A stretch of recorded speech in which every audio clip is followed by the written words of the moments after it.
Il existe un moteur fusée qui, sur le papier, surpasse presque tous les autres. La NASA l'a construit et testé avec succès. C'était un candidat pour la propulsion de la navette spatiale. Plus d'1 milliard de dollars ont été investis dans son développement. Pourtant, ce moteur n'a jamais volé dans l'espace en 70 ans. Il s'appelle Aerospike et il est encore aujourd'hui considéré comme le saint graal de la construction de fusées. Parce que chaque fusée que tu as jamais vue décoller vole avec une faiblesse intégrée. Un compromis qui gaspille du carburant. L'Aerospike n'est pas soumis à ce compromis. Alors pourquoi ne vole-t-il pas déjà partout?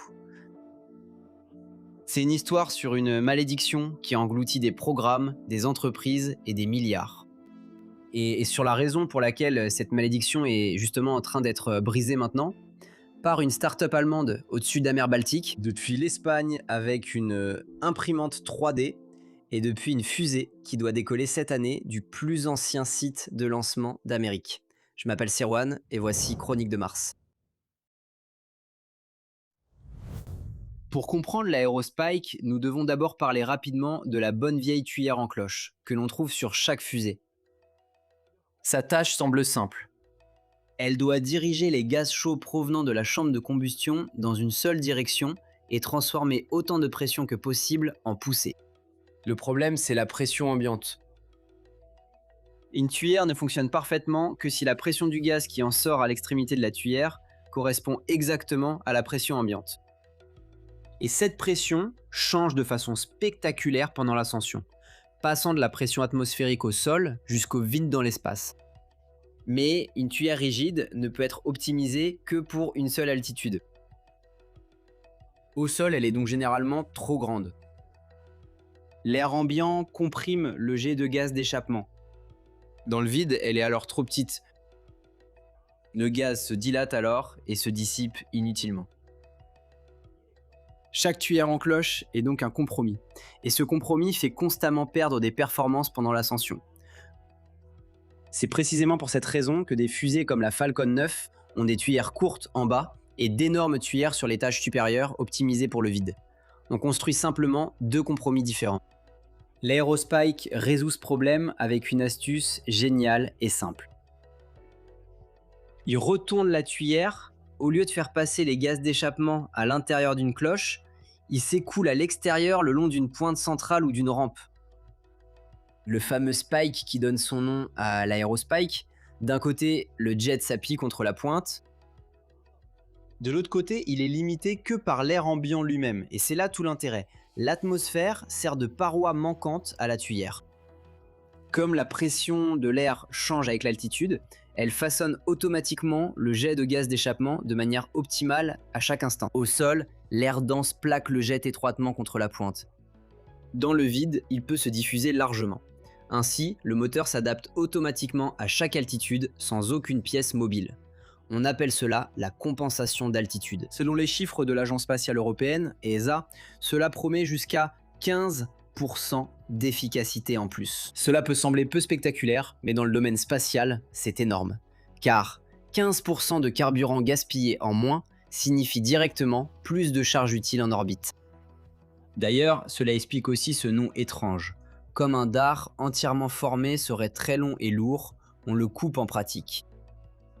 Et à la place, on injecte un peu de gaz au centre de la base tronquée. Ce coussin de gaz remplace la pointe manquante d'un point de vue aérodynamique, une pointe d'air en quelque sorte.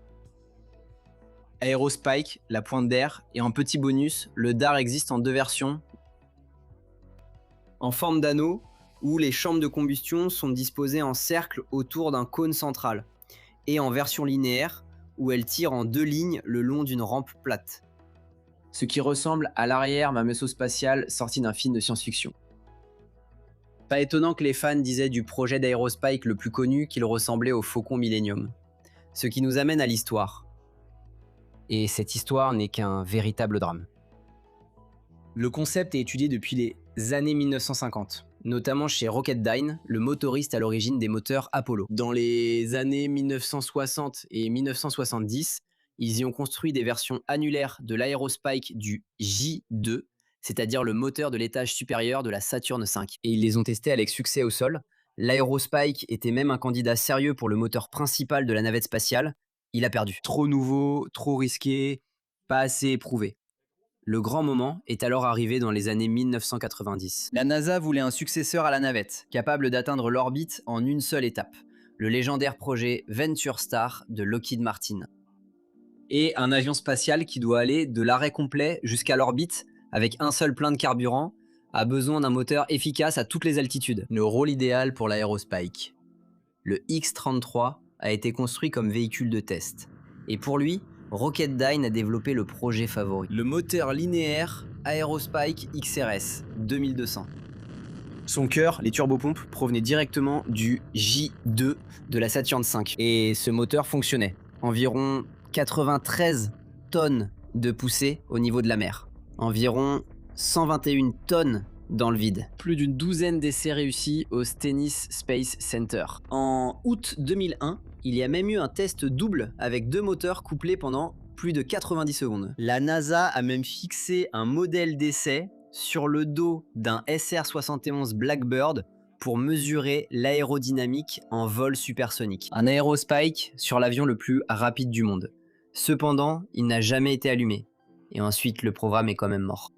C'est pas le moteur qui a posé problème, il fonctionnait, c'est le réservoir d'hydrogène en matériaux composites qui a spectaculairement échoué lors d'un test de pression en 1999 et il s'est avéré impossible à maîtriser.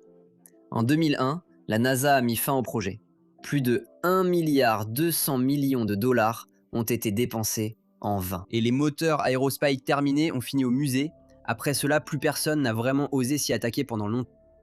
Firefly voulait construire sa première fusée avec un moteur Aerospike et a fait faillite avant qu'elle ne vole.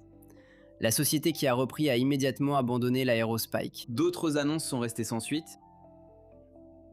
La malédiction de l'Aerospike est devenue une expression courante. Mais il n'y a pas de magie derrière cela, seulement un problème très concret. Le refroidissement. Dans une tuyère en cloche, la paroi se trouve à l'extérieur du jet. Avec l'Aerospike, la pointe est en plein milieu du feu. Elle est entourée de gaz d'échappement à plus de 3000 degrés venant de tous les côtés. Et la pointe est le point le plus chaud de tous. Refroidir ce truc sans qu'il fonde ou devienne absurdement lourd a épuisé des générations d'ingénieurs. C'est précisément ici qu'intervient le tournant, et j'y reviens dans un instant. Ces dernières années, il s'est passé quelque chose qui change les règles du jeu. L'impression 3D, ou plutôt la fabrication additive. Le problème de refroidissement de l'Aerospike est avant tout un problème de fabrication. Il faut des centaines de fins canaux de refroidissement qui serpentent à travers la pointe jusque dans les parois de la chambre. Et cela était presque impossible à réaliser à un coût abordable avec le fraisage et le soudage classique. Une imprimante moderne pour le métal imprime simplement ces canaux en même temps. À partir d'alliages de cuivre haute performance, en une seule pièce. Et soudain, des équipes du monde entier essaient à nouveau.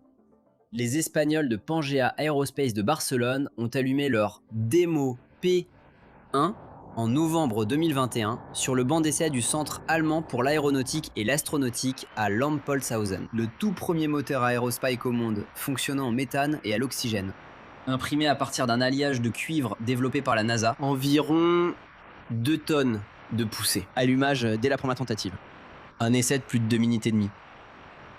Entre-temps, il développe le grand successeur Arcos, un moteur Aerospike annulaire pour les étages supérieurs, dont la poussée est passée d'environ 30 tonnes initialement prévues à environ 76 tonnes aujourd'hui, et qui, grâce à un financement de plusieurs millions d'euros de l'Espagne, doit devenir le premier Aerospike prêt à voler au monde. Particulièrement élégant, Arcos ne dirige pas la poussée avec de lourds mécanismes de pivotement, mais en modulant différemment la puissance des chambres de combustion individuelles dans l'anneau.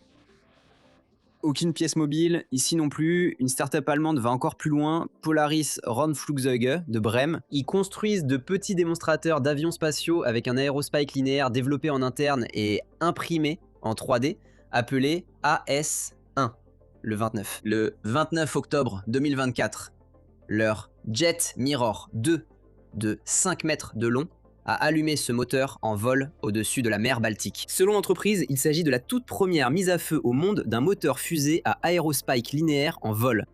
Et maintenant, écoute bien où cela s'est passé. À Peenemünde, là où autrefois la V2 a été créée, vole aujourd'hui le moteur sur lequel la NASA a échoué.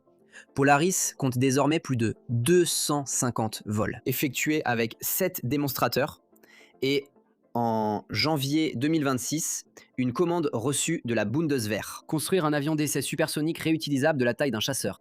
Propulsé par 2 turboréacteurs et l'aérospike, prêt à voler d'ici fin 2027. Ce que j'aime particulièrement ici, ce sont les calendriers ambitieux. L'Allemagne est actuellement à la pointe mondiale en matière d'aérospike volant. Et puis, il y a un autre lien qui devrait vous sembler familier, LEAP 71.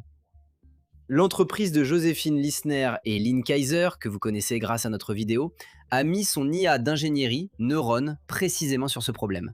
En décembre 2024, ils ont testé une tuyère Aerospike entièrement conçue par ordinateur et imprimée de façon monolithique avec une demi-tonne de poussée. Cela a fonctionné du premier coup. Un an plus tard, en décembre 2025, ils ont développé une tuyère Aerospike de 2 tonnes, adaptée à l'orbite, fonctionnant au méthane et à l'oxygène, et sont passés de la spécification à la première mise à feu en moins de 3 semaines. Le problème de refroidissement vieux de plusieurs décennies, qui a fait échouer des programmes à plusieurs milliards, est aujourd'hui réitéré semaine après semaine par des algorithmes et des imprimantes. Si cela te fascine autant que moi, n'hésite pas à donner un coup de pouce à la vidéo. Ce n'est qu'un clic pour toi, mais cela aide énormément la chaîne car YouTube montrera alors la vidéo à beaucoup plus de personnes. Et dans les abonnements à la chaîne ainsi que dans la boutique, quelques petits extras attendent les experts. Passons à la question cruciale de cette vidéo. Et tu t'es peut-être déjà posé la question. Qu'en est-il de Stoke Space? Nous avons consacré 2 vidéos à cette entreprise que je mets en lien ci-dessous. En effet, leur fusée Nova est l'un des projets les plus passionnants du secteur. Entièrement réutilisable, les 2 étages, et leur étage supérieur ressemble étrangement à un moteur Aerospike. Un anneau composé de 24 petites chambres de combustion utilisant de l'hydrogène et de l'oxygène, disposées autour d'un bouclier métallique central, activement refroidi, duquel s'échappe du gaz par le centre. Est-ce donc un moteur Aerospike? La réponse honnête est un clair oui et non. Et ce oui et non est ce qu'il y a de plus intéressant. Stokes lui-même le décrit ainsi. Le flux de gaz central crée un effet similaire à celui d'un Aerospike.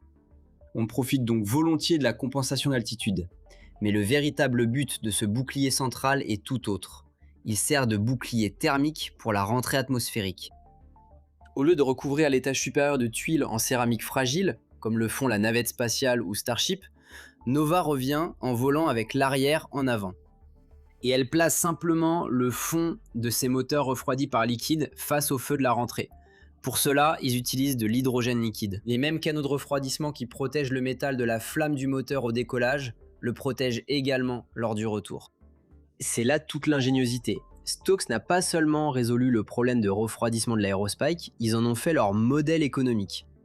Et le moment ne pourrait pas être mieux choisi. Le premier étage, avec ses 7 moteurs Zenith, d'ailleurs des moteurs à combustion étagés à flux complet comme le Raptor, a terminé ses tests de qualification début juin 2026. Et le vol inaugural est prévu pour la fin d'année 2026, précisément depuis le complexe de lancement 14 au Cap. La plateforme d'où John Glenn a décollé en 1962 pour devenir le premier Américain en orbite.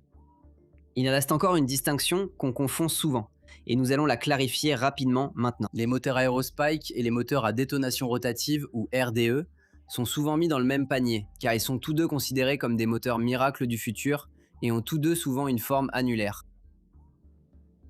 Mais ils résolvent 2 problèmes complètement différents. Le RDE change la façon dont le carburant brûle. En effet, il brûle dans une onde de détonation rotative au lieu d'une flamme stable, et il tire son gain d'efficacité de la thermodynamique de la combustion elle-même. L'aérospike change la façon dont les gaz d'échappement se dilatent. Il tire son avantage de l'aérodynamique de la tuyère. L'un se produit avant la tuyère, l'autre est la tuyère, et comme ils agissent sur des leviers différents, ils ne s'excluent pas mutuellement, au contraire. Une chambre de détonation annulaire et une pointe centrale s'accordent même étonnamment bien sur le plan géométrique. Et ce sont précisément de telles combinaisons qui sont déjà explorées dans la recherche. Si vous voulez en savoir plus sur les moteurs à détonation, nos vidéos à ce sujet sont en lien ci-dessous. Pour finir, voici mon avis honnête. L'Aerospike n'est pas une solution miracle. Et il arrive avec des décennies de retard pour son rêve initial.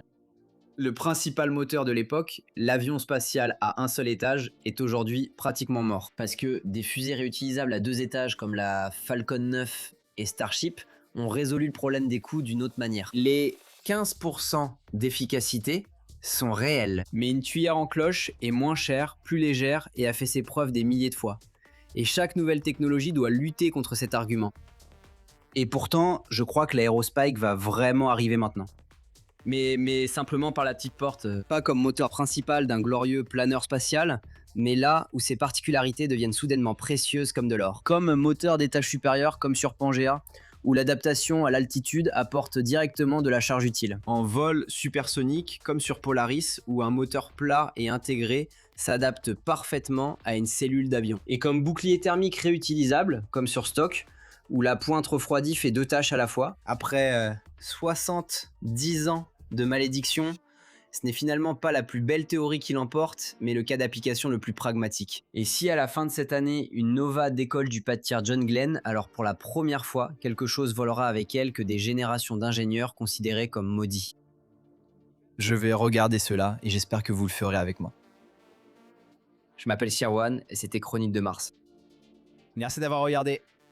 Per aspera d'astra.